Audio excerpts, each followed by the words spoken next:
Sam, I'm telling you, this stuff doesn't work. No, I'm telling you, man. Diary of a CEO will change your life, all right? So, Stephen Bartlett interviewed this guy the other day, right?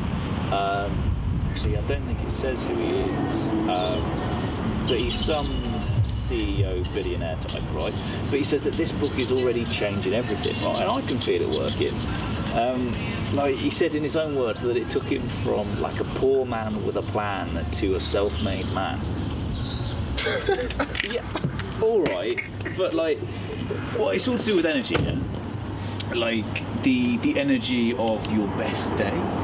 Like you visualize it, right, and sort of manifest it, project that energy out there, and I don't know, somehow like you attract more of it. Right. Yeah. Go on then. Tell me about your best day. You know, imagine it, the feeling. I don't really have one. What? Come on, Joe. I swear. Sounds a bit pessimistic. You know, the first rule to being a billionaire? Don't be a pessimist. Let me guess. Stephen Bartlett said that. Yeah, I think so. That's what I'm saying, man. I mean, my best day, probably like just last year, you know, when we went to Thorpe Park and I took the day off work, right?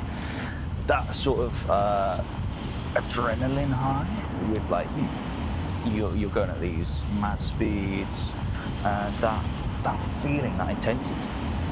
If you channel that every day, then you're going to get way more shit out of life.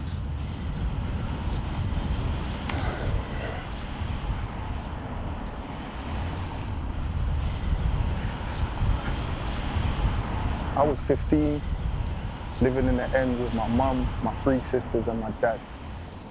Dad was around, but he wasn't really there. He was not there emotionally, not even financially. Mum, she did everything, never complained, at least not in front of us. But at night, I hear them, Dad coming home drunk, shouting, Mum shouting back. Same thing over and over again. But one night it was different. Mum had caught him again. But this time, the woman he was seeing had the nerve to pull up outside the block, beeping her horn like she owned the place. Mum screaming. You could just see years of pain spilling out of her. And me, I'm just standing in the doorway watching it all unfold. And then I clocked. He wasn't just cheating on Mum.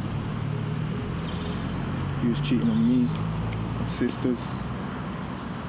So I walked towards him and looked him dead in the eye. And I said, "You're a bad dad. You're a bad husband. Don't bother coming back. I'll look after Mum and my sisters." He stepped towards me like he was gonna hit me, and I thought he was gonna hit me. Grabbed his coat, left and never came back.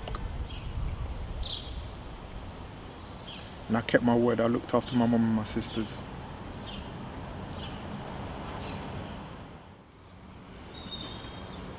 That was my best day. That was your best day? That was my best day. So what was your worst day? That same fucking day. Let's go.